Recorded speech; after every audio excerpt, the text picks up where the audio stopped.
Well, taking down statues and canceling historical figures is one thing, but changing a country's official symbol because of the cancel culture, that seems to be what Portugal has done. That makes it the first country to change its national logo explicitly for ideological reasons in at least recent history. Many Portuguese are saying that this is a woke move. Is it? So today we have Alexandre Guerrero with us. He's a political science professor and Portuguese as well. So thank you so much for joining us. It's a pleasure to join you today. Yeah.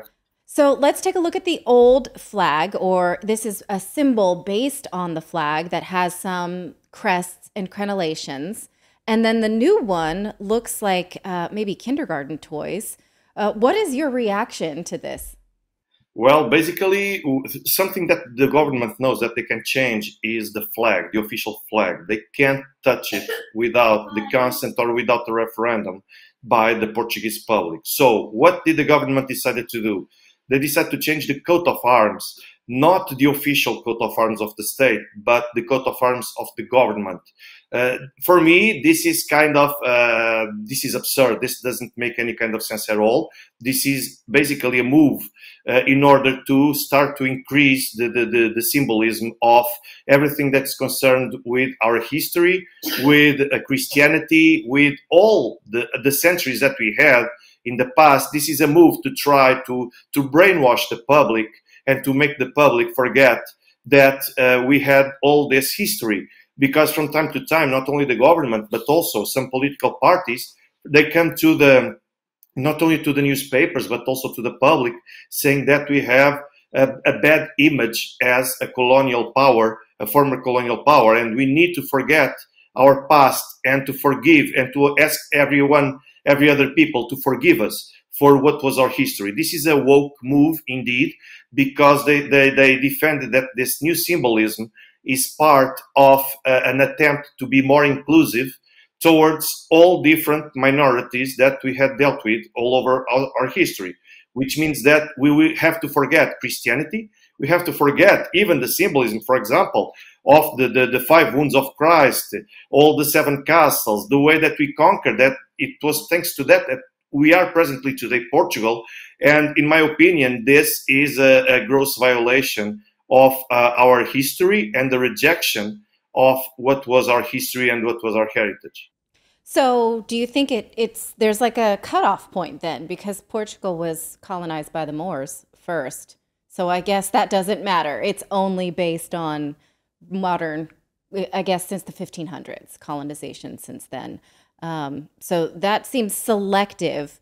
But I'm an expat in Portugal, and since I've been here, it has always struck me as how the cancel culture is selective. It's okay to cancel Salazar, but not, say, Vasco da Gama. And so can you explain how that plays out into this sort of selective picking and choosing of what history to present to the world? According to that kind of supporters of that wave or of that kind of initiative, they just want to have and to remain, to keep in the history books what was considered to be positive. For example, Vasco da Gama, he was a navigator because he reached out to India, and he wasn't whatsoever linked with any kind of slavery or a slavery industry from that period. So that's why we think that it was part of globalism, and so Vasco da Gama is seen as a good person from our history. But Right, but he however, killed lots of Muslims. He was out to that specifically, doesn't matter. But indeed, he had killed lots of Muslims like and he went out to do it on commission of the church. So, participated on the campaign connected to slavery. So, but because people, when think about him, they remember only the way he went to India in 1498. So they just want to make it to be the only memory that they have about Vasco da Gama. Concerning Salazar, of course, we can't discuss, for example, Salazar and other political figures, for example, like one of our last kings, King Don Carlos I, who was actually one of the most reformist kings. But what they want here to make people know is that King Carlos was linked with a dictatorship, but they don't want to remember the good part of that king. So this is what we think it's the paradox and the hypocrisy connected with all this woke not only the political parties, but with the system as a whole, because they just say that they want to support a more inclusive image from our government and from our country. But what we look is not to a symbol of inclusivity. What we see is just a square, a rectangle, and a circle with three different colors that could be from, for example, from any other African country. What they are trying to do is to deny the history of the country. So they want to cancel everything connected with slavery. For example, one of the best and most beautiful paintings that we have is at the Portuguese Parliament, and we had already heard some political parties from the left defending that canvas should be removed from the parliament because it was a painting, for example, of the arrival of Vasco da Gama to India, and the way that Vasco da Gama was received by the people from India, because they say that it represents inequality, and it also represents an image of an oppressor power towards the different peoples from the world. And basically what most people don't know, especially when they connect Portugal to slavery and to the history of slaves, is that those who used to sell slaves to Portugal were the Africans itself. Actually, there is also an important image of one of the queens of what is now known as being Angola. She was seated in, she made a human chair. For example, if you think, so it was the one of the queens from one of the tribes of Angola. She treated her own tribe as slaves, and then she sold those slaves to the Portuguese. So if you want, yes, I believe that story goes that she was meeting with a Portuguese to arrange selling slaves, and the Portuguese man did not offer her a chair. She was pissed off, and she said, well, I'll make my own chair. And she forced one of her slaves to come and be said chair. Yes. Yeah, I do know this story. So, but many people don't know, even in Portugal, they don't know about this story. So it happened. You have two chances. You have either to choose, okay, this was part of our history. Today, we are not going to defend this as being a part of the policy of the state. Of course, we will reject all kind of oppression towards humanity. But back then, 5 years ago, it was considered to be normal. So we have to deal with that. It was part not only of our history, but even from the African history and from Asian history. It was part of it. We have to deal with it. It was a period in our history now. Get over it. But the truth is, we have a country with almost 900 years of age. So, of course, we had a lot of atrocities. We didn't came to become known as Portugal just for being gentle towards your occupiers. We had the Spanish occupying the country. We had the Moorish, like you just said minutes ago. So this is a kind of a way just to clean our image towards this woke wave that we are currently facing worldwide. And I don't think that it actually will work, because people were already dealing with the Portuguese symbols as being part of what we are today, not as being a symbol of oppressors. What will be our next step? To remove all crosses from our symbols, for example, because I know that in some Arab countries, you can't exhibit, you can't demonstrate any kind of cross. What are you going to do? Are you going to do like in the football, like it happened in football more or less 10 years ago, when Inter Milan, which used to have a cross on their jersey, they had to remove it when they were going to play in Turkey, because it was considered to be the symbol of crusaders.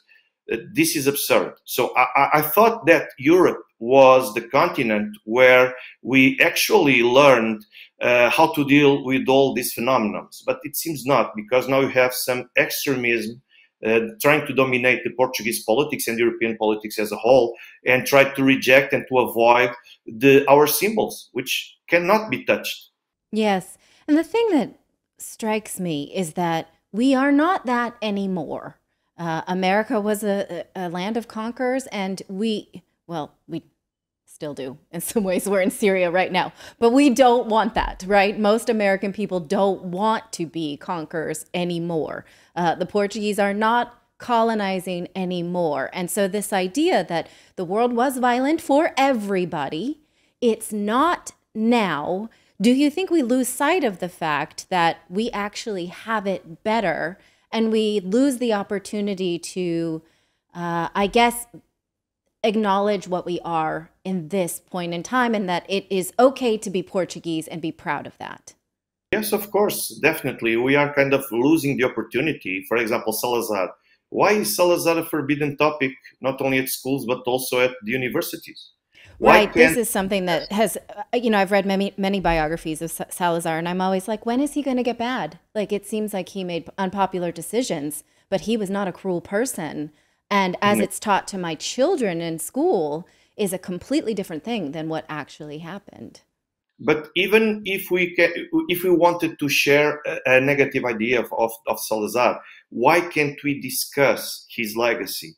Why can't we discuss and allow other people to demonstrate and to express what actually Salazar did of good, which actually most people forget that Salazar had a country that was in ruins. It was a bankrupt country. And he didn't not only organize the finances of the country and the economy of the country, but he also was trying to bring a new country to become respected worldwide. So of course it takes time, and 100 years ago, of course it would take time, but people don't understand it, that they just want to share an idea, especially at schools. They just want kids to believe that Salazar was an evil person. He had absolutely nothing of good that he did, and they just want to keep brainwashing not only children but people. For example, I remember when I was at school here in Portugal, I was in primary and then in other grades. What was taught at school back then was that the Soviet Union, everything in the Soviet Union was absolutely bad. There were no good things about it. And of course, it had its negative aspects, but it also had a lot of virtues. But people just want to take people to their own side, to pick their own, they want people to choose, to pick sides. And of course, if you have to pick a side, come to my side. We have two trenches. So you have to be with us or you have to be against us. You can't discuss. You can't be a third way. And this is the problem, not only with Salazar, but with many incidents over history. Our kings, our monarchical period. You don't need to be a supporter of the monarchy to recognize how good a lot of our kings were. So we have to discuss this. And it was supposed to be done, that discussion, at the academies, at universities. Yet what we witness more and more is that cancel culture prevailing over this kind of discussion of these topics. So it's quite negative. We are losing a huge opportunity to at least share and exchange some kind of arguments about that. Yes, I agree. I would love for university students to study Salazar as a lesson in how to stay out of war.